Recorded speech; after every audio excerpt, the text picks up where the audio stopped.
Hello friends, welcome back to my channel and I'm here to continue my next class of Indus Valley Civilization। जैसा कि last class में मैंने आपको बोला था कि जो हमारा अगला वीडियो होगा उसमें हम कई क्वेश्चंस के बारे में डिस्कस करेंगे जो इंडस वैली सिविलाइजेशन में अभी तक हमने पढ़ा है।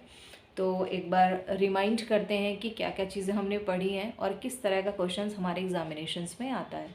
तो मैंने कुछ कलेक्शन तैयार किया है क्वेश्चंस का जो आपके लिए हेल्पफुल होगा और आपके नॉलेज को और इम्प्रूव करेगा। तो पहला क्वेश्चन हमारा है, भारतीय पुरातत्व महानिदेशक ने 1924 सिंधु सभ्यता की खोज की विधिवत घोषणा की। उस समय भारतीय पुरातत्व का महानिदेशक कौन था? सबसे पहले तो सिंधु सभ्यता को कांसीगीन सभ्यता भी कहते हैं, आप सबको पता ही है। तो 1926 से लेकर 1921 तक ये प्रोसेस पूरा चलता रहा। कई और आर्कियोलॉजिस्ट के थ्रू, कुछ इंजीनियर्स के थ्रू धीरे धीरे पता चला। एक बहुत लंबा टाइम पीरियड चला गया सिंधु सभ्यता को प्रकाश में आने में, लेकिन 1924 में इसको एक प्रॉपरली ऑथेंटिसिटी के साथ घोषणा की गई कि सिंधु सभ्यता भारत में खोजी गई। ऐसी कोई बहुत ग्लोरियस सभ्यता है जो आज के 5000 साल पहले खोजी गई है। तो उस टाइम जो पुरातत्व विभाग के महानिदेशक थे वो थे सर जॉन मार्शल। आपको याद होगा जॉन मार्शल ने ही डॉक्टर दयाराम साहनी और अकालदास बनर्जी को ऑर्डर दिया था कि वो और ज़्यादा खुदाई करें। तो डॉक्टर दयाराम साहनी ने हड़प्पा की और अकालदास बनर्जी ने मोहनजोदड़ो की खोज की थी। नेक्स्ट क्वेश्चन, सिंधु घाटी सभ्यता के करीब 1500 स्थलों का अभी पता चला है। इनमें से केवल 7 को ही नगर की संज्ञा दी गई है। वो नगर कौन से हैं? ध्यान से समझिएगा। लास्ट वीडियोस में भी हमने आपको बताया था कि 1500 के करीब सिंधु सभ्यता के स्थल खोजे जा चुके हैं, लेकिन इतने सारे स्थल को पढ़ना, याद रखना ये हमारे लिए और आपके लिए पॉसिबल नहीं है। लेकिन जो वो स्थल जो भारत में हैं या जिनको बहुत इम्पॉर्टेंट चीज़ें मिली हैं, जो हमारे एग्जामिनेशन के लिए ज़रूरी है, जो हमारे नॉलेज को इम्प्रूव करने के लिए ज़रूरी है या एक रिलेवेंट स्टडी के लिए ज़रूरी है, उन सारी चीज़ों को हमें पढ़ना चाहिए और हमें पता भी होना चाहिए। तो जो 1500 स्थल मिले हैं उनमें से 7 स्थल ऐसे हैं जिनको हम नगर की संज्ञा दे सकते हैं। और वो 7 स्थल कौन कौन से हैं एक बार बात कर लेते हैं। हड़प्पा, मोहनजोदड़ो, चंदहुदड़ो, सुतक्यांगेडोर, सुरकोटड़ा, कालीबंगा, लोथल। अब देखिए इन सारे के बारे में हम पहले बहुत अच्छे से डिटेल में बात कर चुके हैं, पर एक बार फिर से रिमाइंड कर देते हैं। हड़प्पा, जिसमें हमारा श्रमिकों से रिलेटेड सारा जो कुछ है वो चीज़ें मिली हैं। श्रमिक आवास है, ताबूत है, ओखली है, कुम्हार का चाक है और एक श्रृंगी जानवर की मोहर मिली है, मातृ देवी की मूर्ति मिली है। अब इनमें से कोई भी क्वेश्चन अगर आता है तो आप बिना कुछ सोचे समझे हड़प्पा आंसर सही करके आएंगे। मोहनजोदड़ो की बात हम करते हैं तो हमने बात की थी कि मोहनजोदड़ो में एक बहुत एलीट क्लास रहता था, मतलब पढ़ा लिखा संभ्रांत वर्ग, जो संपन्न वर्ग था वो मोहनजोदड़ो में था। अब उससे रिलेटेड पुरोहित आवास मिला है, स्नानागार मिला है और क्या पशुपतिनाथ की मूर्ति मिली है। बहुत लंबी चौड़ी सी सड़क मिली हुई है माँ, और नृत्य करती हुई कांस्य की मूर्ति मिली हुई है। ये सारी चीज़ें हमको मोहनजोदड़ो से मिली है। तो उसमें नृत्य करती हुई कांस्य की मूर्ति बहुत पूछी जाती है और मातृ देवी की मूर्ति, इन दोनों में कंफ्यूज मत होइएगा। जो मातृ देवी की मूर्ति है वो हड़प्पा से मिली है और जो कांसे की नृत्य करती हुई मूर्ति है वो, सीधे से याद रखिए, नृत्य करना मतलब एक लग्जरी में आ जाता है, और जो लग्जरी था, जो क्या बोलते हैं, संपन्न वर्ग था, वो सारा हमारा मोहनजोदड़ो से रिलेटेड है। तो आप मोहनजोदड़ो टिक कर सकते हैं। और इस अन्नागार से क्वेश्चन बहुत आता है कि अन्नागार कहाँ मिला है, तो दोनों ही जगह मिला है, हड़प्पा और मोहनजोदड़ो दोनों में मिला है।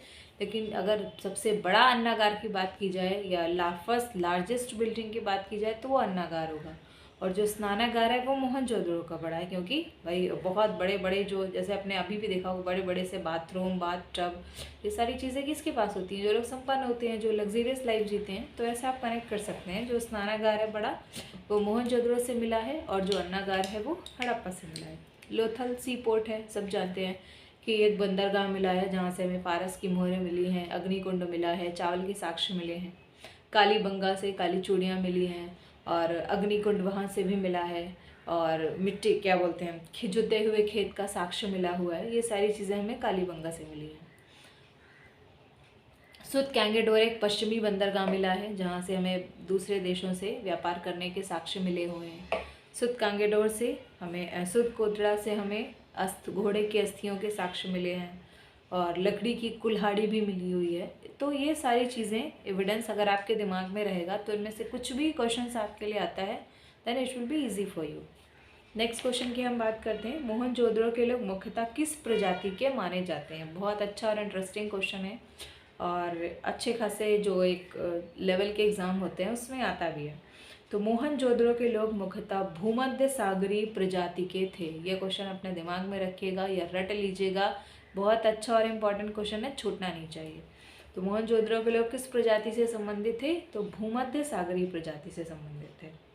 सिंधु सभ्यता की खुदाई में मिले अवशेषों में तत्कालीन व्यापारिक और आर्थिक विकास के द्योतक क्या हैं। आप देखो, किसी भी सभ्यता, किसी भी टाइम पीरियड को अगर हमें आर्थिक रूप से या व्यापारिक रूप से जानना है तो हम उसके लिए हमें क्या ज़रूरी होना चाहिए, हमें एक ऐसे एविडेंस मिलना चाहिए जिससे हमें पता चले कि लोग व्यापार करते थे या बहुत संपन्न थे। तो हमें मुद्राएं मिली हुई हैं जिससे हम ये पता कर सकते हैं कि सिंधु सभ्यता का जो व्यापार था या जो आर्थिक स्थिति थी वो बहुत उन्नत दशा में थी। ये एक बहुत लॉजिकल क्वेश्चन है, आपका IQ लेवल टेस्ट करने के लिए भी दिया जा सकता है कि आप अपना IQ लेवल लगा के इसको टिक कर सकते हैं, इसमें रटने की ज़रूरत नहीं है। हड़प्पा के लोगों की सामाजिक पद्धति कैसी थी। आप ध्यान आपने पढ़ा होगा या हमने बताया भी था कि जो नगर नियोजन था वो कैसा था, क्लासिकली जो है वो क्लासिफाइड था।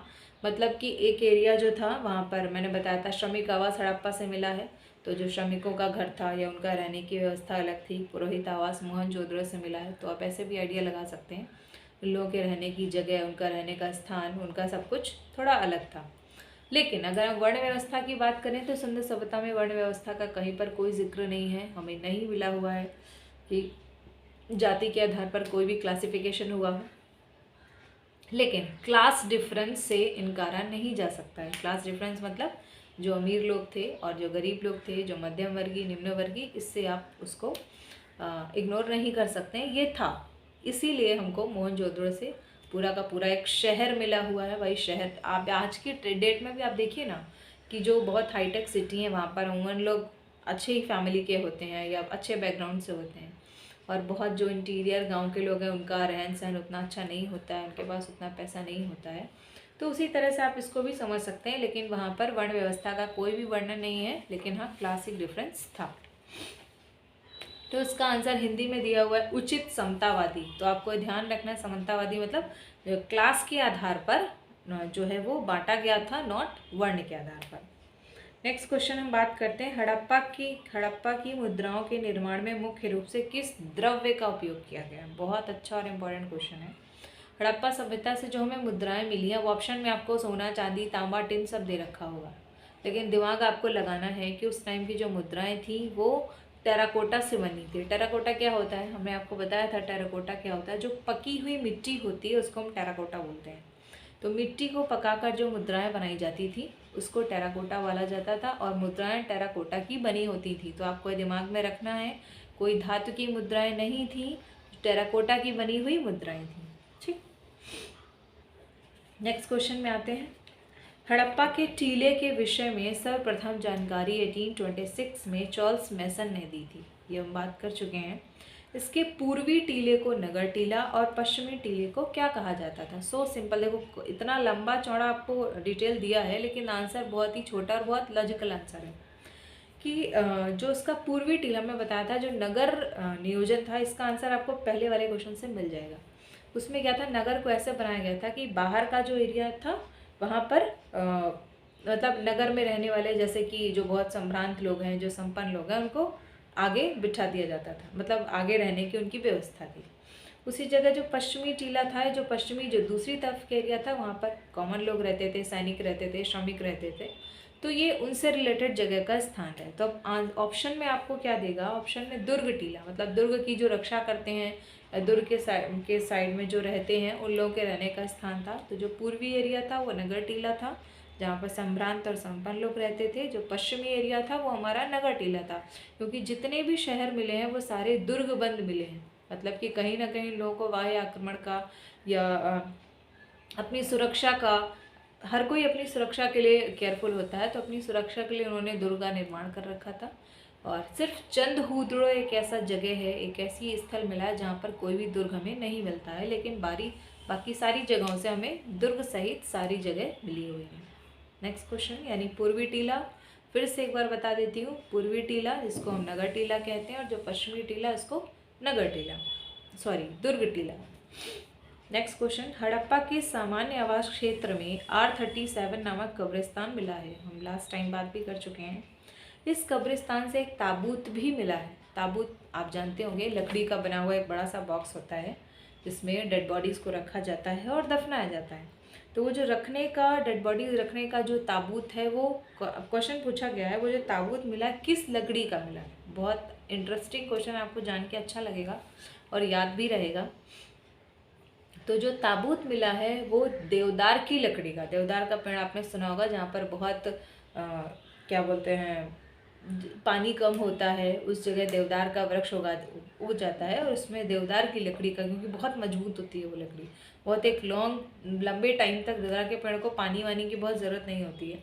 तो देवदार की जो लकड़ी का बनाने का उनका सेंस यही था कि ये बहुत लंबे टाइम तक हमारा चलता रहे दफनाने के बाद भी। तो देवदार की लकड़ी का ताबूत बनाया जाता था जिसमें डेड बॉडीज़ को रख के दफनाते थे। नेक्स्ट क्वेश्चन, सिंधु घाटी सभ्यता के लोगों का प्रमुख व्यवसाय क्या था? सो सिंपल एंड ईजी, कृषि पे ही डिपेंड थे और कोई व्यवसाय नहीं था उनके पास। और पशुपालन का साक्ष्य तो हम पढ़ चुके हैं कि नवपाषाण काल से ही स्टार्ट हो गया था, या एक प्रमाणित साक्ष्य मिला है। लेकिन अगर मुख्य व्यवसाय की बात करें तो कृषि था। नेक्स्ट क्वेश्चन, हड़प्पा वासी किस वस्तु के उत्पादन में अग्रणी थे? बहुत अच्छा क्वेश्चन है कि जो हड़प्पा स्थल है, वहाँ के लोग कपास के उत्पादन में बहुत अग्रणी थे। वहाँ के लोग कपास का उत्पादन बहुत करते थे। तो आपको ध्यान भी ऐसे भी याद रखना होगा कि जो श्रमिक आवास मिला है, या कह सकते हैं बहुत लोअर क्लास के लोग हमको हड़प्पा सभ्यता से मिलते हैं, तो उनके पास पहनने के लिए बनारसी या ऐसा कोई बहुत चमक दमक वाले कपड़े नहीं होंगे। तो सूती वस्त्र को आप कनेक्ट कर सकते हैं हड़प्पा सभ्यता से कि वो सूती कपड़ा बनाते थे। तो सूती मतलब कपास, तो कपास का सबसे ज़्यादा उत्पादन जो है वो हड़प्पा सभ्यता के लोग करते थे, या हड़प्पा स्थल से मिला हुआ है। नेक्स्ट क्वेश्चन, सिंधु सभ्यता की लिपि का अर्थ निकालने का प्रयास किसने किया है? बहुत इंपॉर्टेंट और इंटरेस्टिंग क्वेश्चन है कि सिंधु सभ्यता की जो लिपि है उसको अभी तक पढ़ा नहीं जा सका है, लेकिन बहुत सारे आर्कियोलॉजिस्ट ने, बहुत सारे लैंग्वेज ने इसको पढ़ने की कोशिश की है। अब उनमें से जो 2 नाम हैं वो हम आपको बताते हैं, लेकिन अभी तक इनको पढ़ा नहीं जा सका। ये चित्राक्षर लिपि है, भाव चित्रात्मक लिपि है, मतलब अपनी फीलिंग्स को उन्होंने पिक्चर्स के थ्रू ड्रॉ किया है, बट उसको अभी तक हम पढ़ नहीं पाए हैं। तो ये जो कई जो लोग हैं, डॉक्टर ऑस्को परपोला, एस आर राव आपको याद रहेंगे जिन्होंने रंगपुर की खोज की है, डॉक्टर एस.आर. राव, और आई महादेवन, ये भी एक नाम है। 3 नाम मिलते हैं जिन्होंने सिंधु सभ्यता की लिपि को